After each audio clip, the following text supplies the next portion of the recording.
It was a crisp autumn morning when I first laid eyes on her, a 1971 Datsun 240Z sitting forlornly in the back lot of a salvage yard. To the average passerby, she was nothing more than a pile of rusted metal. Her once vibrant orange paint faded to a patchy, dull brown.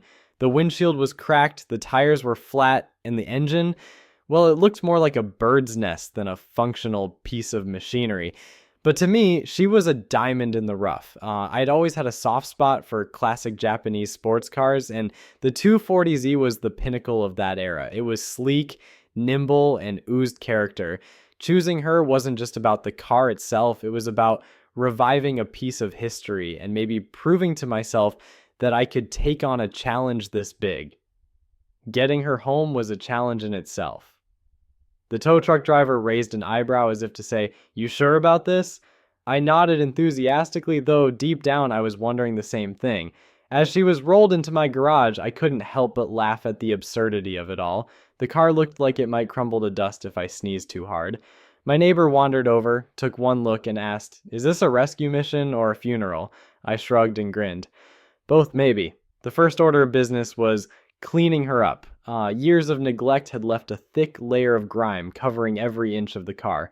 Armed with a bucket, soap, and a pressure washer, I began what felt like an archaeological dig. As the layers of dirt peeled away, hints of the car's former glory began to emerge. The faded orange paint told stories of sunny drives, while the stubborn rust spots whispered of rain-soaked nights left unattended. Inside, I found a treasure trove of oddities, a broken pair of sunglasses, a matchbox car, and what I can only describe as a fossilized sandwich. It was gross, yes, but also oddly endearing. This car had lived a life.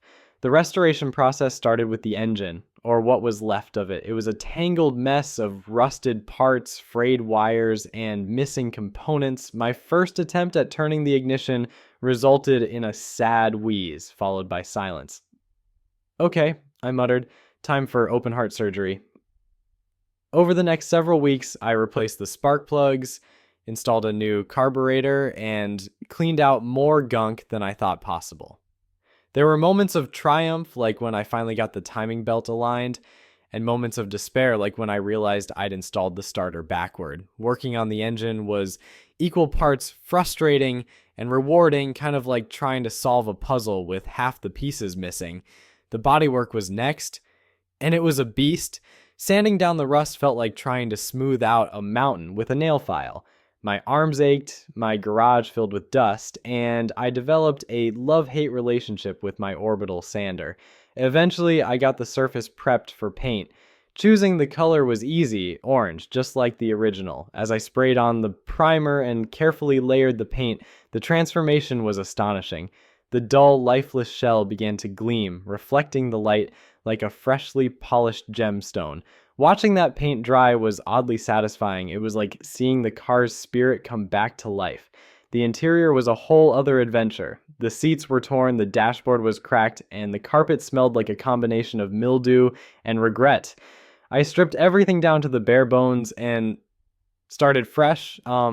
New upholstery, a custom steering wheel, and even a retro-style radio brought the interior into the 21st century while maintaining its vintage charm. I remember the moment I installed the final piece. The shift knob, it was small, but it felt like placing a crown on royalty. Then came the breakthrough moment. The day I turned the key and the engine roared to life. It wasn't just a sound, it was a symphony. The low, throaty growl of the inline-six engine was music to my ears.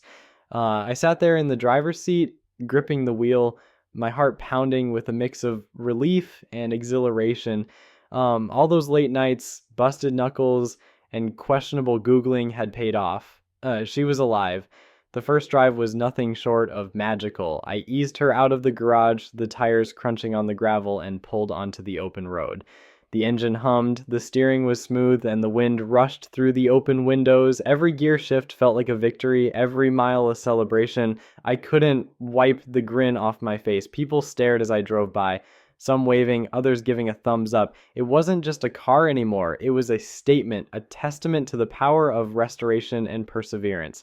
As I parked her back in the garage, I took a moment to reflect.